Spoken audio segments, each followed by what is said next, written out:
रामटेक बंगल्याची अदलाबदली होणार का हा सवाल उपस्थित होतोय। महसूल मंत्री चंद्रशेखर बावनकुळे यांना शासनाने रामटेक बंगला दिला होता। पंकजा मुंडे यांच्यासोबत बावनकुळे बंगल्याची अदलाबदल करण्याची चर्चा सुरू आहे। रामटेक बंगला घेण्याची मुंडेंची तयारी असल्याची माहिती सूत्रांकडून मिळते। गोपीनाथ मुंडे हे मंत्री असताना रामटेक बंगल्यामध्ये वास्तव्याला होते। रामटेक बंगला घेण्याची पंकजा मुंडे यांची तयारी असल्याची सूत्रांची माहिती आहे। रामटेक बंगल्याची आता अदलाबदली होणार का हे पाहावं लागणार आहे। कालच या बंगल्यांचं वाटप झालं होतं आणि महसूल मंत्री बावनकुळे यांना रामटेक बंगला देण्यात आलेला होता। मात्र पंकजा मुंडेंसोबत बावनकुळे बंगल्याची अदलाबदल करण्याची चर्चा आहे।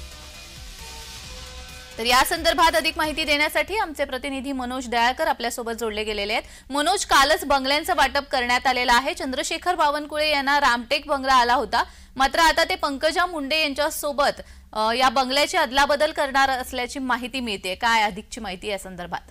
नक्कीच जान्हवी, आपण बघितलं फडणवीस सरकारचं खाते वाटप हे झालेलं आहे। त्याचबरोबर आपण बघितलं बंगल्यांचं देखील वाटप हे झालेलं आहे। रामटेक बंगला हा चंद्रशेखर बावनकुळे यांच्या नावे गेलेला आहे। त्यामुळे आपण बघू शकता रामटेक बंगल्याची कुठे आता चर्चा सुरू झालेली आहे। रामटेक बंगला हा अदलाबदल होण्याची शक्यता आहे। आपण तर बावनकुळे यांनी पंकजा मुंडे बरोबर अदलीबदली करण्याची चर्चा केलेली अशी माहिती मिळत आहे। आणि आपण या संदर्भात आपण बघितलं तर बावनकुळे यांची पंकजा मुंडे यांच्यासोबत चर्चा देखील केलेली आहे। त्यामुळे रामटेक बंगला पंकजा मुंडे कदाचित घेऊ शकतात अशी माहिती मिळत आहे। कारण की गोपीनाथ मुंडे देखील मंत्री असताना रामटेक बंगल्यामध्ये वास्तव्यास होते। त्यामुळे कुठेतरी पंकजा मुंडे आपण बघितलं तर या बंगला घेऊ शकतात अशी माहिती मिळत आहे।